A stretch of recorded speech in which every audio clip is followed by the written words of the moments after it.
Hello guys, நீங்க பார்க்கறது Tamil anime 2.0 நான் தான் உங்க சென்பாய்.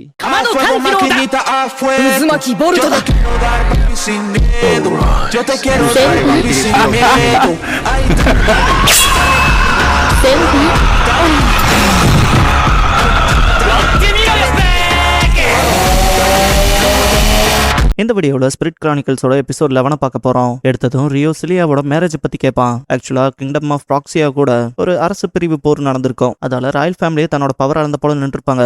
ஹவுஸ் ஆஃப் டியூக் ஆர்பர் தான் அவங்களோட நல்ல பேச்சுவார்த்தையில இருந்தனால இந்த நாட்டை காப்பாத்தி கொடுத்தாங்க. அண்ட் அவங்களோட பவரும் ஜாஸ்தியா இருக்குங்கிறத காமிச்சாங்க. அதனால கவுண்ட் கிளியரோட ஹவுஸ் இருந்துட்டு அவங்களோட ஆன ஒரு பொலிட்டிக்கல் மேரேஜ் அரேஞ்ச் பண்ணலான்னு பார்த்தாங்க. அதுதான் இப்ப நடக்குதுன்னு பாரு. ரியோ இது சிலியாக்கு விருப்பமா இல்ல அவங்க ஹவுஸ்க்கு விருப்பமான்னு கேட்பான். அந்த ப்ரொஃபசர் அதை பத்திலாம் எனக்கு தெரியாதுன்றவாரு. இதுக்கப்புறம் ரெண்டு பேரும் வெளியே வந்திருப்பாங்க.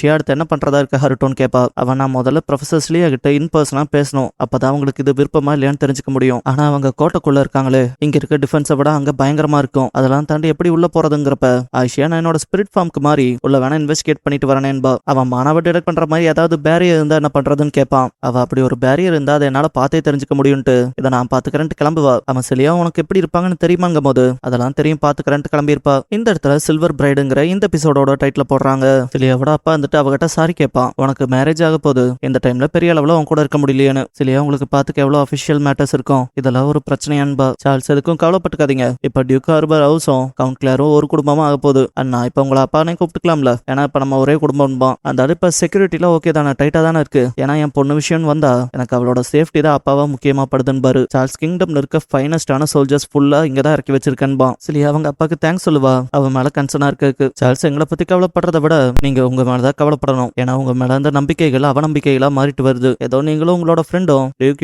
நாட்டை போய் பாக்குறதா பேசிக்கிறீங்களா? பரவாயில்ல, ஒரு பிரச்சனை இல்ல, கவலைப்படாதீங்க. House of duke Arbor house of count கிளியரை என்னைக்கும் கைவிடாது. இது ரொமான்டிக்கா இருக்குல்லன்ட்டு சிரிப்பான். அவர் நான் என்னைக்கும் என் கண்ட்ரிக்கு துரோகம் நினைச்சது இல்லைன்ட்டு நான் உங்க ஹவுஸுக்கான நன்றி கடனை தீர்ப்பன்பாரு. சார்ல்ஸ் அப்படின்னா ஹவுஸ் ஆஃப் டியூக் ஆர்பருக்கு கமாண்டரா டைரக்டரா இருங்களேன்பா. சிலியாவோட அப்பா மனசுக்குள்ள இது ஒரு த்ரெட் போல இருக்குன்ட்டு சிலியா இந்த தடவை அப்பாவை கொஞ்சம் மன்னிச்சுக்கமான்ட்டு சார்ல்ஸ் கிட்ட நான் என்னால முடிஞ்சதை பண்றேன்னு பாரு. சார்ல்ஸ் அப்ப சரின்ட்டு ட்ரிங்க் எடுத்துட்டு இது நம்ம ரெண்டு ஹவுஸுக்குமான ஒரு நல்ல எதிர்காலத்துக்கும் என் வருங்காலம் மனைவிக்கும்பா. அவர் உங்க ரெண்டு பேத்துக்காகவும் பாரு. சிலியா நீங்க எங்களுக்கு பண்ண உதவிக்கு நாங்க எப்பவும் நன்றி கடனோட தான் இருப்போம். எங்க மொத்த வாழ்க்கையும் உங்களுக்கு தான்பா. சார்ல்ஸ் நான் நாளைக்கான வெட்டிங் செரிமோனிக்கு எதிர்பார்த்து காத்திருக்கேன்பா. சிலியாவும் சரின்பா. ரியோ வெளியே இருக்கவன் டிஃபென்ஸ் சிஸ்டம் ரொம்ப ஸ்ட்ராங்கா இருக்கதை பார்த்துட்டு இருப்பான். ஐஷியா கான்டாக்ட் பண்ணி சிலியாவை பார்த்துட்டு அவ இருக்க லொகேஷன் கொடுப்பா. ரியோவும் சரி நானே போய் பாத்துக்கிறேன்ட்டு கிளம்புவான். சிலியா தனியா இருக்கவ மனசுக்குள்ள அப்பாவை ரொம்ப நாள் கழிச்சு பார்த்தேன். ஆனா அவர் ஒரு அப்பா போல நடந்துக்கல. ஆனா இந்த விதத்துல நான் கவுண்ட் கிளியர் ஃபேமிலி காப்பாற்றப்படட்டும். ஆனா என்னோட மீதம் இருக்க வாழ்க்கை இப்ப அந்த ஆளோட பர்சனல் ப்ராப்பர்ட்டியா மாறப்போதுன்ட்டு ரியோ எழுதின லெட்டர் எடுத்து பாப்பா.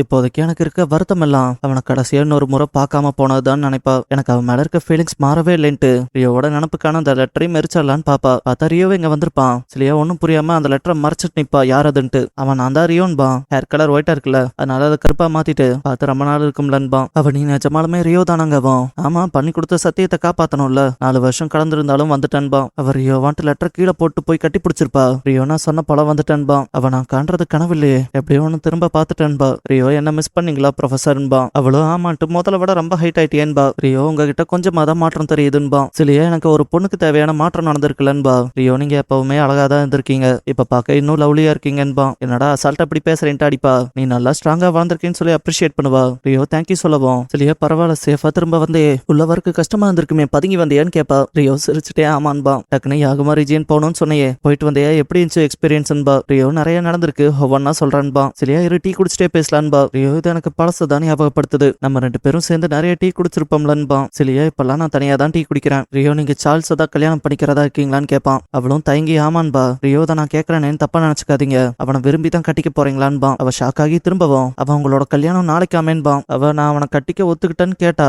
ஆமான்பா. ரியோ சார்ல்ஸவா அதுவும் நீங்களா கேட்டீங்களான்பா. சிலியா உனக்கும் அவனுக்கும் மன கசப்பான கடந்த காலம் இருக்குது எனக்கு தெரியும்பா. ரியோ நீங்க ஃபேமிலி சிச்சுவேஷனுக்காக அவனை கட்டலையேன்னு கேட்பான். சிலியா அப்ப இல்ல எனக்கு வயசாயிருச்சுல, என்னால இன்னுமே ரிசர்ச்சை கண்டினியூ பண்ணிட்டு இருக்க முடியுமா? அதெல்லாம் தாண்டி சார்ல்ஸ் மத்தவங்க கிட்ட எப்படியோ பொண்ணுங்க கிட்ட அவர் எப்பவுமே கைண்டா தான் நடந்துப்பாரு. ரியோ ப்ரொஃபசர்ன்ட்டு வருத்தப்படவும் சிலியா எனக்கு வேணான்னு சொன்னா நீ கட்டிப்பியா இல்ல என்ன தூக்கிட்டு போய் மீதி வாழ்க்கையை என் கூட வாழுவியா? இப்ப நான் சும்மா விளையாட்டுக்கு சொன்னதெல்லாம் தயவு செஞ்சு நான் சொன்னதெல்லாம் மறந்துடு, அப்புறம் நம்ம மன்னிச்சிருன்பா. ரியோக்கு என்ன பண்றதுனே தெரியாது. சிலியா சீக்கிரம் கிளம்பு, என் அட்டெண்டன்ஸ் வந்துருவாங்க, நாளைக்கு கல்யாண வேலையெல்லாம் இருக்குல்லன்பா. ரியோ ரொம்ப கடுப்பா இருப்பான். சிலியா நான் உன்னை திரும்ப சேஃபா பார்த்ததுல சந்தோஷம், போறோம். ஆனா நாளைக்கு கல்யாணத்துக்குலாம் வந்து நின்றாத, ஏன்னா அது எம்பாரசிங்கா இருக்கும். இப்ப நல்ல பிள்ளைய கிளம்பி பார்க்கலாம். அதே போல கார்ட்ஸ் கிட்ட மாட்டிக்காத. நான் கதவை சாத்தி 20 செகண்ட்ஸ் தான் டைம் கொடுப்பேன். நீ போலினா கத்திடுவேன். இங்க பாரு கம்மனு போன்னு சொல்லி அவனை வெளியே விட்டு கதவை சாத்திட்டு 20 வரைக்கும் என்ன ஆரம்பிச்சிருப்பா. ரியோ கிளம்புனதை பார்த்துட்டு மனசுக்குள்ள சத்தியத்தை காப்பாத்த திரும்ப வந்து அதுவே சந்தோஷம் தான் அழுக ஆரம்பிச்சிருப்பா. ஐஷியா வெளியே வந்து ரியோ கிட்ட என்னாச்சுன்னு கேப்பா. அவன் அவங்களோட ட்ரூ ஃபீலிங்ஸ் என்னால தெரிஞ்சுக்க முடியலன்பா. அடுத்து என்ன செய்யலான்னு கேட்டா தெரியலன்ட்டு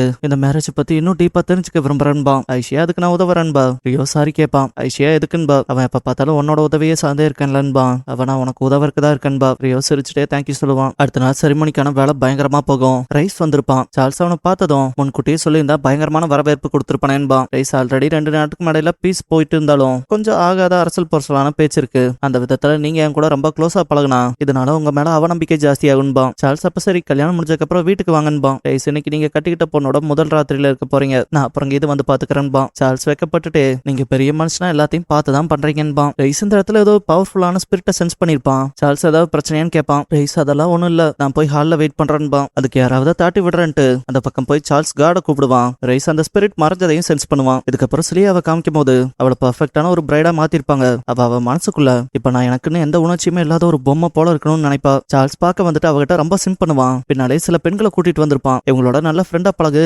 இவங்கள என்னோட மத்த ஒய்ஃப்ன்பான். செனான்கிறவதான் ஃபர்ஸ்ட் மனைவி. அவ நீங்க பாரு நீ கவுண்ட் கிளர் குடும்பம்ங்கிறனால சமூகத்துல எங்களை விட பெரிய பேர் உள்ளவதான். ஆனா சார்ல்ஸ்க்கு நீ மனைவியானா நீ 7வது பொண்டாட்டி, அதனால பாட்டம்ல தான் இருப்ப. உன் இடம் தெரிஞ்சு நடந்துக்கணும்பா. சிலியாவும் புரிஞ்சுதுன்பா. டெனசினா கொஞ்ச நாள் சரி டியூக் ஹவுஸ்க்கே அவமானமா நிக்காதேன்பா. திடீர்னு ஒரு வேலைக்காரி லேடி சிலியான் கத்திட்டே வருவா. டெனசினா எதுக்கு இவ்வளவு சத்தன்பா. பிரின்சஸ் கிறிஸ்டினா வரன்னு சொல்லவும் சிலியா உடனே அனுப்புங்கன்பா. டெனசினா ஓவரா பண்ணாதேன்பா. சிலியா பிரின்சஸ காக்க வைக்கிறது டியூக் ஹவுஸ்க்கு அவமானம் இல்லையான்பா. ஒன்ஸ் கிறிஸ்டினா வந்ததும் எல்லாரும் பவ் பண்ணுவாங்க. அவ சிலியாவை பார்த்துட்டு ஸ்டாண்டிங்கான பிரைடா பார்க்க அழகா இருக்கீங்க ப்ரொஃபசர்ன்பா. சிலியா தேங்க்யூ சொல்லுவா. டெனசினா பிரின்சஸ் கிறிஸ்டினா பேசாம வாங்க நல்லா உட்காந்து பொறுமையா பேசலான்பா. கிறிஸ்டினா என்னோட பழைய ப்ரொஃபசரோட பர்சனலா பேச வந்தன்பா. எல்லா லேடிஸும் சிரிச்சுட்டே கிளம்பிருப்பாங்க. கிறிஸ்டினா என் அப்பா அம்மா சார்பில் உங்களை கங்க்ராச்சுலேட் பண்ணிட்டு போலான்னு வந்தன்பா. இதுக்கப்புறம் 2 பேர் சேர்ந்து டீ குடிப்பாங்க. கிறிஸ்டினா சிலியாவோட அழகை பத்தியே சொல்லுவா. அவ நீ ரொம்ப புகழ்றேன்பா. கிறிஸ்டினா உங்க முகம் ரொம்ப வெளிரி போன மாதிரி இருக்கு. அந்த லேடிஸ் ஏதாவது உங்களை எரிச்சல் படுத்துறாங்களான்னு கேப்பா. சிலியா அப்பெல்லாம் எதுவும் இல்ல, நான் அந்த கல்யாண விஷயத்துல கொஞ்சம் பதட்டமா இருந்தேன். அதான் 2 நாளா தூங்காம தான் அப்படின்பா. டக்குனு உங்களை ரொம்ப நாள் கழிச்சு சந்திச்சதுல ரொம்ப சந்தோஷம் பிரின்சஸ் கிறிஸ்டினான்பா. அவ எனக்கும் தான்ட்டு உங்களாலதான் இப்ப நான் ஃப்ரீடம் என்ஜாய் பண்றேன். அந்த கேஸ்ல விட்டு வெளியே வந்தன்பா. சிலியா அந்த டியூக் ஹார்பரோட ஃபேமிலி கொஞ்சம் செக்யூரிட்டி விஷயத்துல ஓவரா தான் போவாங்கன்பா. கிறிஸ்டினா அதை என்ன குறை சொன்னாலும் டியூக் யூடன் ஃப்ளோராவோட ஓடி போனார்ல அந்த மெஸ் தான் இப்ப உங்களோட இந்த கல்யாணம் வரைக்கும் வந்து நின்றுருக்கு. இந்த ஒரு விஷயத்துக்கு எங்களை மன்னிச்சிருங்க. எல்லாத்துக்காகவும் நீங்க உங்களை சாக்ரிஃபைஸ் பண்றீங்களேன்பா. சிலியா இந்த கல்யாணத்தை நான் புடிச்சுதான் பண்றேன், இதுக்கு எதுக்கு நீ மன்னிப்பு கேட்டுட்டு இருக்கீன்பா. கிறிஸ்டினா நான் உங்க முகம் வேற சொல்லுது. நான் அகாடமில இருந்தப்பல இருந்து உங்களை பாக்குறப்பெல்லாம் ரொம்ப அட்மையர் பண்ணுவேன். உங்களுக்கு டீச் பண்றதோ ரிசர்ச் பண்றதோ எவ்வளவு சந்தோஷத்தை கொடுக்கும்னு எனக்கு தெரியும். ஆனா இப்ப உங்களை பார்க்கும்போது ஏதோ கூண்டுக்குள்ள மாட்டின பறவை போல இருக்கீங்க. அந்த சிரிப்பை திரும்ப கொண்டு வரக்கனால ஏதாவது செய்ய முடியும்னா சொல்லுங்கன்பா. சிலியா பிரின்சஸ் கிறிஸ்டினான்ட்டு பாக்குறப்ப அவ நான் என்னோட சக்திக்கு முடிஞ்ச நல்லது உங்களுக்கு பண்றேன்பா. சிலியா அந்த வார்த்தைகளே போதும்னு தேங்க்யூ சொல்லிட்டு ஒரு நாள் நீங்களும் ஃப்ளோராவும் சந்திச்சுக்கணும்னு வேண்டிக்கிறேன்பா. சார்ல்ஸ்க்கு ஆல்ரெடி ஆல்ஃபிரட் மேல கடுப்பு இருக்கும் இல்லையா. அவன் கிங்டமோட பெரிய ஆளா இருந்தாலும் இப்ப மொத்த அத்தாரிட்டியும் சார்ல்ஸ் கையில இருக்குல்ல. அதனால ஆல்ஃபிரட் கிட்ட கொஞ்சம் சீன்ற போலவே பேசுவான். அவன் எனக்கான கடமையை பாத்துக்கிறேன்பா. சார்ல்ஸ் சிரிச்சுட்டே பீப்புள் கிட்ட ஷோ ஆஃப் பண்ணாதேன்ட்டு போயிருவான். இதுக்கப்புறம் ராயல் ஃபேமிலிக்கான வெட்டிங் செரிமனி ஸ்டார்ட் ஆயிருக்கும். மக்கள் எல்லாம் ஆறாவாரத்தோட பார்க்க வந்திருப்பாங்க. கூட்டத்துல இருக்கவங்க எல்லாம் சிலியாவை பார்த்ததும் அவங்கள பார்க்க சில்வர் போல இருக்காங்க. சில்வர் பிரைட் நீங்க ரொம்ப நாள் நல்லா வாழணும்னு கத்துவாங்க. சார்ல்ஸ் அதை கேட்டுட்டு பேர் நல்லா இருக்குல்ல, இதுவே நீ எவ்வளவு அழகுங்கிறத அவங்களுக்கு காட்டுது போலேன்பான். அவ இந்த கைண்ட் வேர்ட்ஸ்க்கு தேங்க்யூ சொல்லுவா. சார்ல்ஸ் அவன் மேல கை வச்சுட்டு இதுக்கப்புறம் நீ எனக்கு மட்டும்தான், என்னன்னைக்கு என்னோடது. ஒன்ஸ் நம்ம கிஸ் பண்ணி நம்ம ப்ராமிஸை சீல் பண்ணிட்டா அப்புறம் என்னைக்கும் நீ எனக்கானவ மட்டும்தான்பா. சைட்ல இருக்க கார்டை பார்க்கவும் அவன் ஹவுஸ் ஆஃப் ஹார்பர் வாழ்க, லார்ட் சார்ல்ஸ் ஹார்பர் வாழ்கன்னு கத்துவான். இதையே மத்த எல்லாரும் கோஷமிட ஆரம்பிச்சிருப்பாங்க.